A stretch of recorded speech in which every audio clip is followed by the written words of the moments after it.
I've worked on a campus for 20 years. The emails are garbage. You can say that. I feel like I have authority to say that. Yes. As someone who has sent these emails, I will say that they're garbage. You're listening to The Higher Ed Marketer, the podcast for marketing professionals in higher education. Join us every week as we talk to the industry's greatest minds in student recruitment, donor relations, marketing trends, new technologies, and much more. If you're looking for conversations centered around where marketing in higher ed is going, this podcast is for you. Let's get into the show.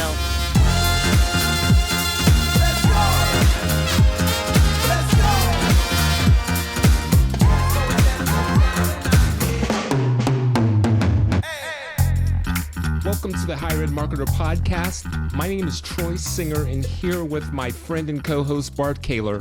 Today, we are going to talk about how empathy-driven marketing can transform higher ed with Jaime Hunt, with her book, Heart Over Hype. Bart, I don't think Jaime needs an introduction within the world of higher ed marketing, and I don't think it will come to surprise of how well she has written and presents the strategies and the premise of her book. Yeah, I mean, obviously, Jaime's one of the leading voices in higher education marketing and higher education, and I just it's an honor to have her back on the show. She's done such a brilliant job with this book, and in the way that only she can. I think she really captures her thoughts and puts it together with this idea of this empathetic marketing. And I love that she starts the show off talking about she tried to find other books that were doing that, and really there isn't any place out there doing that. And so I think there's a lot of really good things on this show, a lot of things you can walk away with. Really encourage you to pick up the book and make sure that you start applying some of this into your own higher ed marketing. Jaime Hunt is the founder and president of Solve Higher Ed Marketing, and she is also the author of this new book that we talk with her about. I love sharing this conversation with our listeners. So everyone, here's our conversation with Jaime Hunt. Jaime, it is so wonderful to have you back as a guest on the podcast. And as you know, we love starting our conversations out with our guests by asking them to share something that they may have learned recently that would fall into the fun or interesting category. Yeah, so I'm working with a client on a web project, and one of the things I needed to do was interview some other CMOs and web leaders about their websites. And this last week, I interviewed a web editor, and I think I'm gonna quiz you guys. Their site has 18.2 million pages. Wow. It makes up 10% of the internet. Right. I would love to hear your guesses on which school that was. Oh, wow. I sure hope it's one of the biggest ones out there. Because if it's not, that's a problem. Oh, I'm going to say either Arizona State or... Ding, ding, ding. Okay. Wow. Yep. Nailed it. Good guess. I'm impressed. Yeah.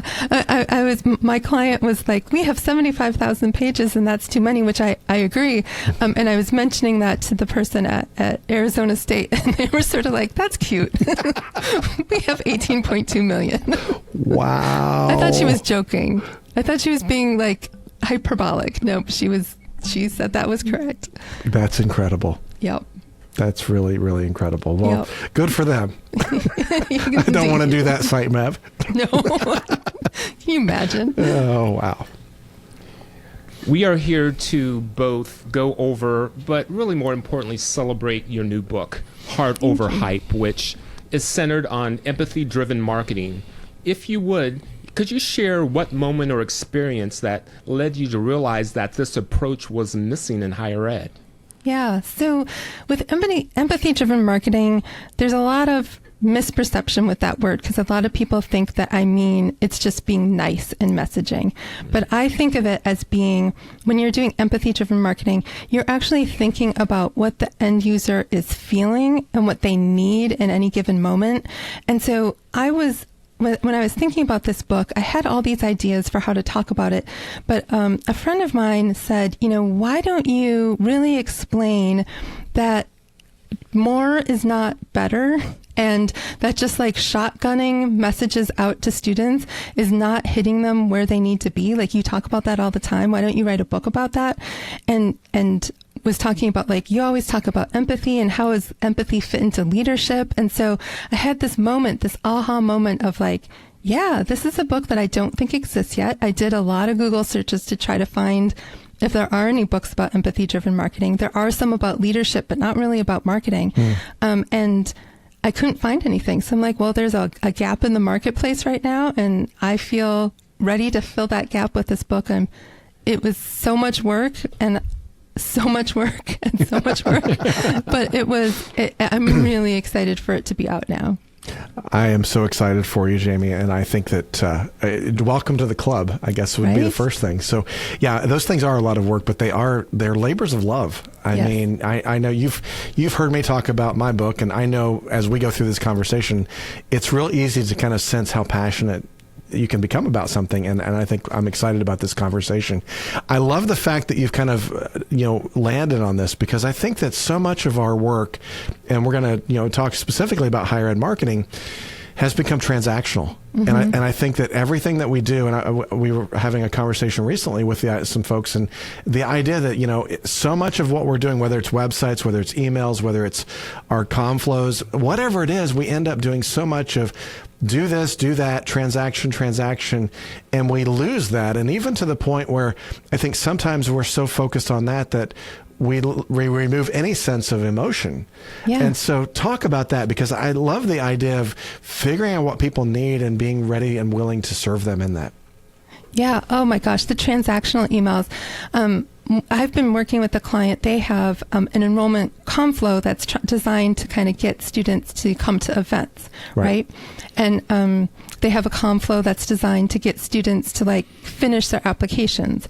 And some of the messages are really transactional, like you're missing this piece of content, or you're missing your transcript, or whatever.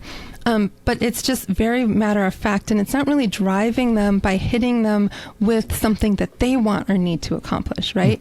And then I don't think we do enough celebrating when those applications are in. I talk in the book about, like, I love the Asana unicorn, that when you check something off, the little unicorn flies across the screen like you've accomplished something. We should be celebrating the milestones of the application process with that. Not just the fully complete application, but you've completed a step, and let's celebrate that. Right.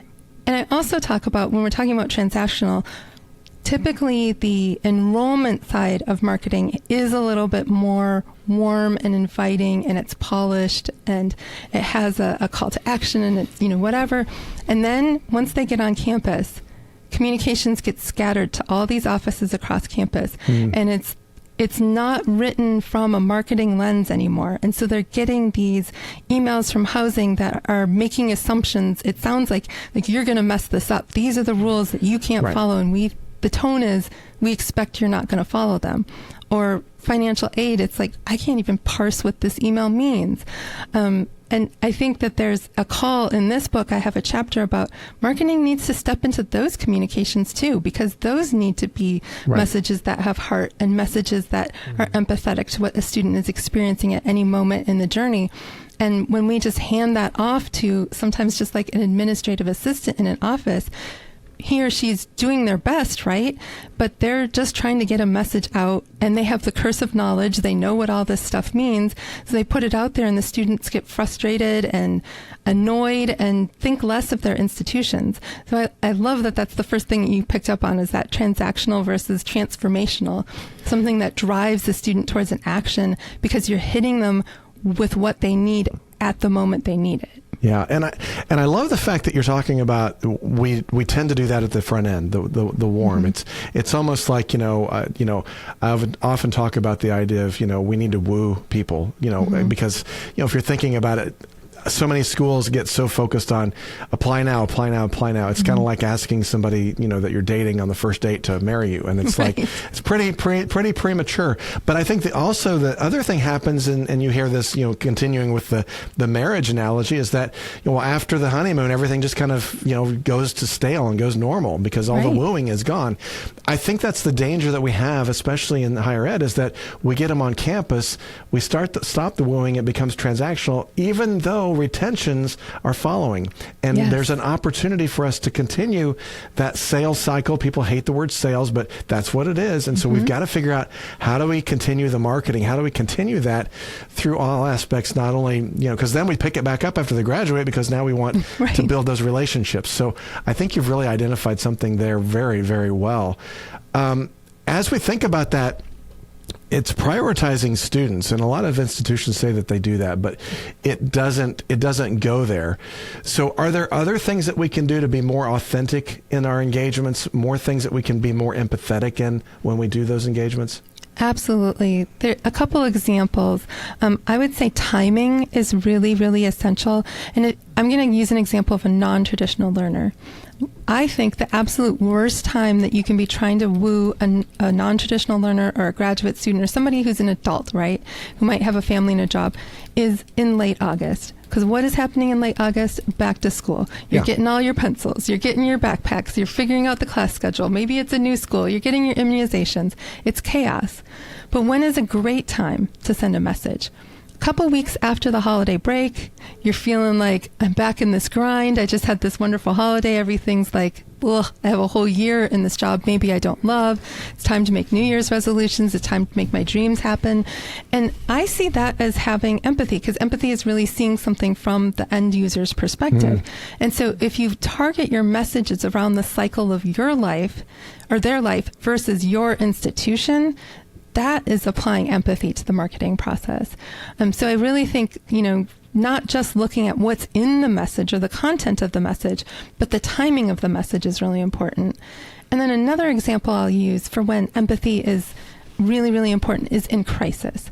So you can have a situation where maybe there's been a shooting on your campus. Maybe it didn't involve your students, but it still happened on your campus, and your students are scared, right? Parents are scared. Like, you have their most precious belonging, for lack of a better word, in your care, and somebody was shot and killed near there. Having that empathy to understand that level of unsettledness exists whether or not the person who passed away was a member of the campus community, whether it was a block off of campus or on campus. And I see schools be like, well, that was a block off campus, so we don't really need to do much. It's still scary, right? Yeah. That's their home. If somebody got shot a block from your house, how would you feel? Right. You wouldn't feel good about that. So I think that those are two areas that I think institutions aren't always thinking about empathy. And thinking about what the end user wants and needs in that moment, that I would really encourage people to start applying that lens to those in addition to recruitment, retention, fundraising. That's really, really good. Thank you. Let's go into breaking down your book, Heart Over Hype. What are some of the signs that a university's marketing is either out of touch with its audience, or maybe how can teams recognize and fix the disconnect? Yeah. So I think if you're looking at it from the recruitment side of things, I think when you start to see email open rates go down, or you start to see people are not taking the calls to action, or they're ignoring the text messages that you're sending, there's some sort of disconnect there. And I think that's a really good time to start thinking about, are we really doing things in a way that's meeting the need at the moment? And I think with retention, if you can track the open rates of your emails, I think what you're going to find is that students aren't opening most emails, right? Because they're garbage. I've worked on a campus for 20 years. The emails are garbage. You can say that. I feel like I have authority to say that. Yes. As someone who has sent these emails, I will say that they're garbage. But so if you're looking at, are the students taking the action? Do they understand what they need to do? Are they following the steps? If they're not doing that, your marketing is not effective. And so you need to go back to the drawing board and look at it. And one example I'll give on the retention side, and I talk about this example in the book, if you have a situation where you're like a student services office and you are sending out a 5-paragraph email, what the point of it is that the office has extended hours until 7 p.m. Monday through Thursday, right? And your subject line is important update from the Office of Student Services. And you have 5 paragraphs of blah, blah, blah, blah, blah. We all know, right? We all know the provost writes these. I love provosts, but come on. And you get to, the end, and the student is like, I don't even know what this is about. about. Or you could just put in the subject line, student service office is now open till 7 p.m. Monday through Thursday. Yeah. Right? And people will say, like, but Jamie, if they just see it in the subject line, why do they read the email? Do we want them to know the information, or do we want them to read the email? Exactly. That's awesome. Yeah, it's real similar to what we talked about last week with Day and Ashley with Mailed It. I mean, make it simple, make it focused on the end user. And that's what I love about this empathy-focused marketing, this idea of heart over hype, is that we are thinking about somebody else rather than ourselves. Yes. And I think that it's so easy, especially in the traditional approaches. I mean, I like in the book that you focused on the traditional marketing sells the features. So whether it's the small class sizes, the campus amenities, but the empathy marketing sells those feelings and transformations. And so talk a little bit more about that. I mean, just kind of unpack that a little bit about competing to be the best instead of focusing on being the right fit. Yeah. Well, when you mentioned features, one of the examples that I use when I'm speaking that made its way into the book is we often tout 90% of our degrees, or 90% of our faculty have terminal degrees. Okay. I would have no idea what that meant as a high school student, Nope. right? Terminal degree, like terminal has so many meanings that aren't And positive. usually they're really bad. Right. I don't know what that means. But as a first generation student that doesn't know what that means, do you know what you're doing to them? You're making them feel like they don't belong. Yep. You're making them feel like they're missing something. And they don't know why that's important. Even if they know what a terminal degree is, they're unlikely to know why it's important to have a faculty member with a terminal degree. So from an empathy lens, you're looking at it and you're saying, like, hey, this is a feature that we have. 90% of our faculty have terminal degrees, but we need to explain to you why that matters and why you should care. And so when you're thinking about, I'm competing and I'm like a race to the whatever of like, oh, well, the school down the street has 91%, and the other one over here has 93%. Don't worry about what your competition's statistic is, right? Worry about your competition and how they're conveying that statistic and the value that they're presenting. And that's going to attract the right student to you, right? Because you're saying, this is what our environment is like. These are how all of these features come together to create something that we think that you'll enjoy or we think will benefit you, versus just a whole bunch of stats and making the student connect the dots themselves to get there. Yeah, we talked about websites at the top of the podcast, and many times, and I do a lot of websites for schools, and a lot of times what I'll talk about is that you guys have basically taken your catalog and just put it on the website, yes. and you have great features, but there's no benefits, and you have no emotion. And one of my big pet peeves is buildings without students. It's like, do not show me a library that's empty. Do not show me a building that has no students around it, because I can't see myself and put myself in that thing.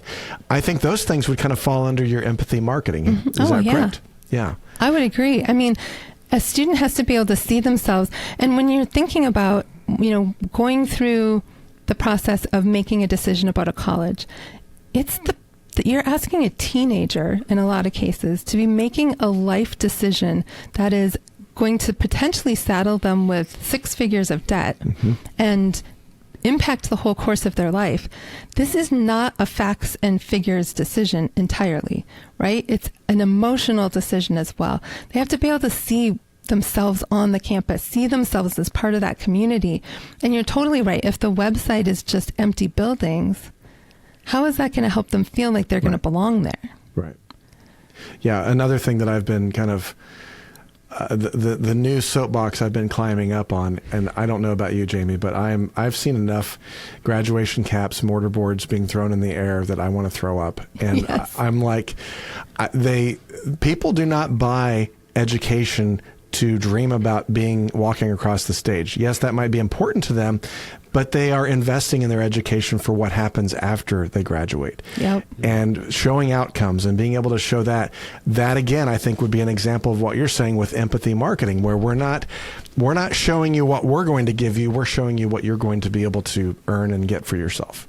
Well, and even one step farther, it's how you're going to feel about yourself when you accomplish that's awesome. those things. Yeah. So it's like, I'm saying, that old adage that like the people don't buy a drill, they buy a hole. Yeah. They don't buy a 1/4 inch drill, they buy a 1/4 inch hole.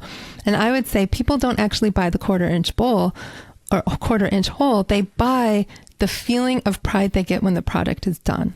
Right? And so when we think about outcomes, it's not just you'll have a job that'll pay this salary. It's you will have an interesting life where you have some control over, your career, or you'll be able to have some fulfillment in the work that you do. So it's not about necessarily like, oh, you're going to make the most money, but it's about how you're going to feel about the work that you're able to do because you got your degree. So it's kind of like a nuance there, but it's definitely not like people don't get it for the moment they throw the hat, right? Yeah. They get it for what happens after that. Yeah, I love that. You emphasize inclusivity and accessibility as essential empathy-driven marketing. What are some of the common blind spots universities have, and what practical steps can they take to be more inclusive? Yeah, I care about this so much that I wrote a whole chapter about accessibility. And I think that there's so many blind spots. People don't think about what they don't know, right? Mm-hmm. So if you've never experienced trying to navigate a website with a screen reader, you don't know how onerous that can be if things aren't set up correctly. If you aren't hard of hearing and you haven't gone to an event where there's no sign language interpreter and there's no captions, then you don't know what that experience is like. But with empathy, you're able to put yourself into the shoes of someone else and say, yeah, that would be a frustrating experience.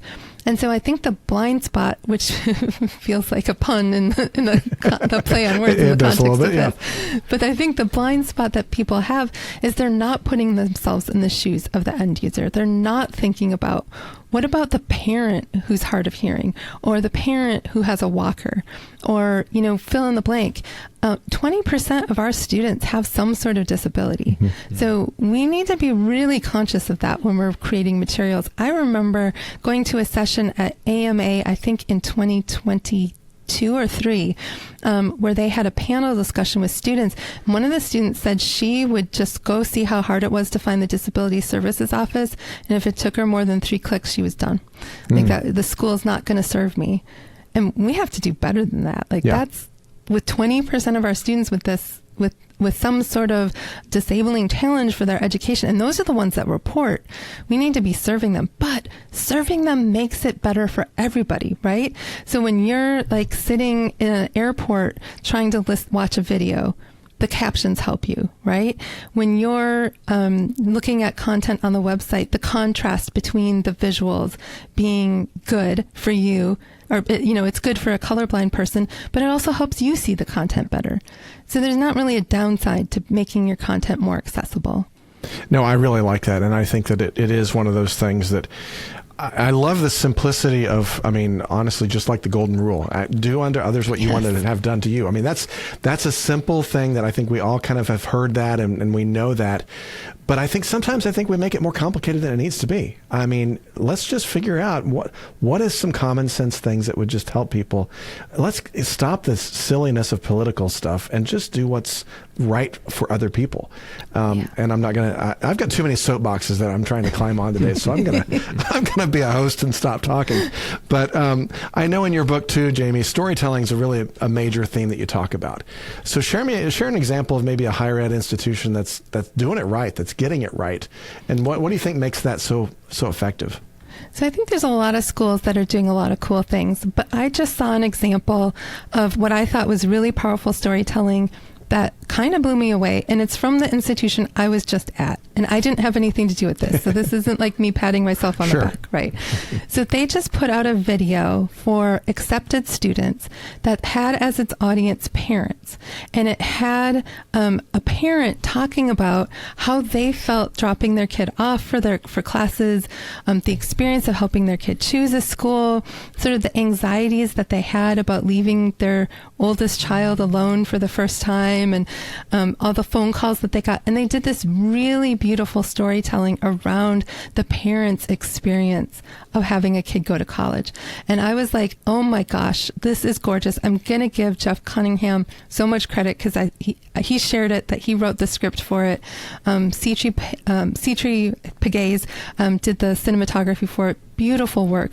But to me, that's you could just say, hey, your kid's going to be good here, right? But when you tell a story that has the whole, like, they had this challenge and they overcame this challenge and they had these anxieties, but this is how the university resolved those anxieties.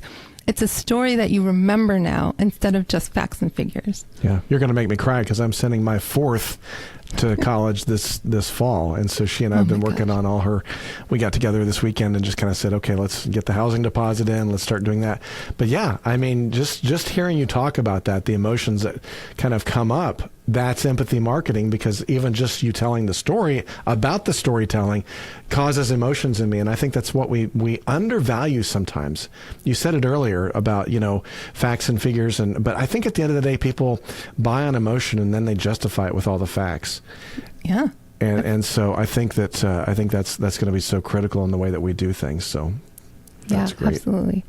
I mean, if you'll indulge me, my favorite ad of all time Please. is for JB Whiskey. And it's an ad where there's no spoken words in it, right? And you see this older man and he's like trying to put on makeup in the bathroom, and his wife knocks on the door and he quick hides the makeup. And then he, goes to the drugstore and people are giving him these judgmental looks, and he's buying makeup and he's practicing and he's looking at, magazines and practicing. And he finally does a really great job. And then the next scene that you see is it's Christmas, and you see parents and a couple children get out of the car, and all of them presenting as male. And he takes the oldest one and goes into the bathroom and he puts makeup on her. And it turns out that she is trans, and she looks gorgeous. She looks beautiful. And when he comes out with her whole family sees all of this, and they all cry and they all hug, and it's this beautiful moment. Not one single word spoken, right? But it has this journey, this storytelling. It's hard for me to even talk about this ad. That's so beautiful and so touching, and just tugs at the heartstrings. And I just think that's what higher ed needs to do, is tell the stories that tug at the heartstrings like that. Yeah, the power of emotion, power of storytelling. That's great. Wow, that was beautiful. And it's hard for me to transition into what I wanted to ask about next, Jamie, which is practical takeaways. But after giving such examples like that, if a university wanted to start applying the principles in heart over hype, what's the first step that they should take? Yeah. So the good news is the book is full of exercises. So there are exercises on how to do empathy-based or empathy-driven marketing, and then there's exercises for leaders. So the book is in two parts. The first, probably 2/3, is about empathy-driven marketing. But in order to really lead empathy-driven marketing, you have to have a team that you are leading with empathy. So the last third is about that. But there's exercises in both sections. And if I had to say you're going to just do one of these exercises, the one I would recommend is the empathy mapping exercise. So that really helps teams see their audience's journey from both an emotional and a practical reality. So you're really going through with this exercise and identifying at each stage of the journey, what is the student thinking, what is the student feeling, what is the student doing, and what are they hearing? And then go through some of the marketing materials that you have and seeing how does your marketing speak to that in those moments. So when you think about a student, prepping for midterms or prepping for finals or whatever, they're going to be having more stress. And what are they doing and thinking and feeling? And are you speaking to that? So I think that's a really good one to start with. And another thing I would say is having people understand how important this is, right? I feel like just buy everybody my book, but having people understand that the stakes are high, right? Like we've talked about the enrollment cliff to death, but the schools that can really differentiate are not going to be the ones that talk about the high quality education taught by a caring faculty in an inspiring setting, right? Everybody says that. The ones that are going to stand out are the ones that are going to say why that's important to the student. And so I think, if you can convey, hey, we're going to walk through our materials, do some empathy audits, things like that, that's a fantastic first start. But honestly, understanding the real importance that this will differentiate you. If a student feels like you actually care about them, that differentiates you. And we need to differentiate right now. Well, and I love the fact that you bring that up because, I mean, that was my whole premise of my book. It's like, if you want to go after the students that are going to fit in your school, the mission fit students, you have to know who you are and you have to be able to differentiate who you are from everybody else and connect with those particular ones that are interested. And so I love the fact that you kind of have said that, you know, you're going to succeed if you can figure out how to talk to the people that are listening. And one of the things with Gen Z and Gen Alpha especially, they want to be heard and they want to be seen. Mm-hmm. And so that's going to be another part of this whole empathy marketing that's going to really pay off. So I'm going to take us in a little different direction for the last few minutes, and it's not on our script, and I just had this idea, but I think you'll be okay with it, Jamie, because we're friends. A lot of people, we'll see. Exactly. Well, I'm gonna thread AI into this. Okay. And so a lot of people are going to hear you talking about empathy marketing and authenticity and being authentic and being real, and then you and I are the leading, couple leading experts in AI in higher ed. So let's help people understand how we'll resolve on that, because I think you and I are both on the same page on this. And so the people that listen to this and they say, "Oh yeah, now they're talking about AI, so they just lost me because that's not empathetic. That's artificial." Address that. Yeah. So one of the things that I would say is, if you're going to be creating content, maybe you're taking your whole comm flow, right? Mm-hmm. Are you going to rewrite that whole comm flow by hand now? Now that you've heard me and you understand that like all your stuff needs to be rewritten through an empathy lens, and you're like, "Oh great, Jamie, how do I do this?" This is the perfect time to apply AI to that problem. Build a custom GPT that you have trained on, this is what we're looking for. This is what we're trying to do. Your personas that you've built, because there's persona building exercises in the book, the whole thing, you put that all in there and then you say, rewrite my comm flow with all of this in mind. What a perfect use of AI, because I think there's urgency to this work. There's urgency to the idea of taking your transactional communications and giving them more heart. But who has time to rewrite hundreds of emails in a comm flow? Perfect use of AI. Right. So that would be, that's just one thing I can think of off the top of my head for how you could use AI in that way. Well, and I think too, that also helps. What it does for me too is the idea that people are going to listen to this podcast, they're going to read your book, and they're going to say, "Wow, we need to do more of that." And they'll either say, "I don't have time," mm-hmm. or "I don't have the budget to be able to do that," or "It just seems overwhelming." That's where AI can help people, because that no longer do those excuses last. You should be able to make these changes on your website, in your comm flow. Yes, you're going to have to reprint some things. Maybe that's a little bit more difficult, but this shouldn't cost you a whole lot of extra money to apply these principles and update a lot of your marketing to reflect that. So again, I love the fact that you allowed me to kind of go down this road, because I want people to understand that AI is not artificial. It's not lacking empathy. It gives you the power to be able to do so much more, to be more empathetic. Mm-hmm. Because at the end of the day, AI is never going to take over the human-to-human interaction, the relationships that we have. And the computers can do computer stuff. We have to do people stuff. And if we can get rid of the chores to focus on that, that'll be great. So I'm going to let you have the last word, because I keep talking too much. No, I love that. I love that. And that's so true. Like, there's so much time that gets saved when you apply artificial intelligence to your work. And that, again, I say this all the time. If you want to differentiate, if you want to be at the front of the pack, you need to be the first ones out of the gate with stuff. And having a truly empathetic marketing approach and using AI to get you to be the first one that can do that, that's going to set you apart. Yeah. Awesome.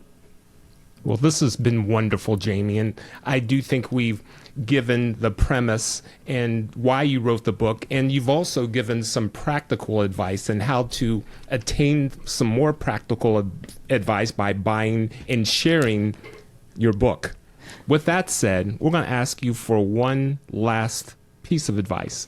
And that is, if someone wanted to implement what we've talked about today, what one piece of advice would you give them in order to do something or have impact right away? Yeah. So I would say, if you're a leader, I think assessing your leadership to see if you are leading with empathy is a good place to start, because if you're not, it's going to be hard for your team to really implement this approach, and it's going to be hard for them to be innovative, right? We've all worked for people that are not empathetic. You're in a situation where you're walking a tightrope because you're anxious about presenting a new idea or a new concept or whatever. So I would say if you're a leader, really start to think about if you're creating the space for your team to do this type of work. I think if you are somebody who's on the staff, start looking at how can you be incorporating more of the user perspective into your work. And I think the first place that starts is with listening. So doing small focus groups, going on social and doing some social listening, looking in Reddit forums, looking on Yik Yak. What are students talking about? What are they experiencing? What's the cycle of a student life? So start by listening. I mean, I think almost every chapter is like, what do I do to do this? Listen. So that's my number one piece of advice for people. Awesome. Thank you, Jaime. Again, everyone, we've been speaking with Jaime Hunt. She is the founder and president of Solve Higher Ed Marketing and the author of Heart Over Hype. Jaime, how can listeners connect with you and get a copy of the book? Yes, you can find more about the book at heartoverhypebook.com. It's available for sale on all major retailers, both as an ebook and as a print book. And you can find more about me and reach out to me at solvehighered.com. And I'm also on LinkedIn basically all day. So Jaime Hunt, Jaime. And I love to connect with folks on LinkedIn as well. Thank you, Jaime. As always, it's wonderful to speak with you. Thank you. It's such a pleasure to be on this show. I really appreciate you taking the time to talk about my book. This is great. Bart, what are your final thoughts before we close out this episode? Yeah, I've known Jaime for almost 5 years now, and I'm so grateful for our friendship. It was a cold call. I was starting the podcast, Troy, and I said, I think I should call I'd figure out somebody. And Jaime was the second person that I ever reached out to. And so it's been great. That was the start of a great friendship. And so really excited and proud of her for this book, and really encourage you to read it. One thing we didn't get a chance to talk about is some of the chapters that she talks about with data and empathy and being able to use data really well. And so again, I tease that out because, there's a lot of really good things for you to take away from this book, to take away from these practices. Obviously, with the book, you can figure out, we got to do a lot of things differently. Jaime can help you with that. She can come in and do a lot of your marketing, a lot of your branding, a lot of different things. So I would encourage you to take a look at Solve Education as well. But again, just want to say thank you, Jaime, for being on the show. So grateful for this, and best wishes on your book and what happens in the future. Thank you so much, Bart. I really appreciate your friendship, so much so that you are in the acknowledgments of the book. Thank you. The Higher Ed Marketer Podcast is powered by Kaler Solutions, your go-to partner for higher ed mission-fit marketing strategies, enrollment, and branding needs. And sponsored by Ring Digital, the ad targeting experts, putting you in front of your exact ideal prospects and inquiries with provable, measurable increases in yield. Everyone, thank you for joining and listening to our conversation.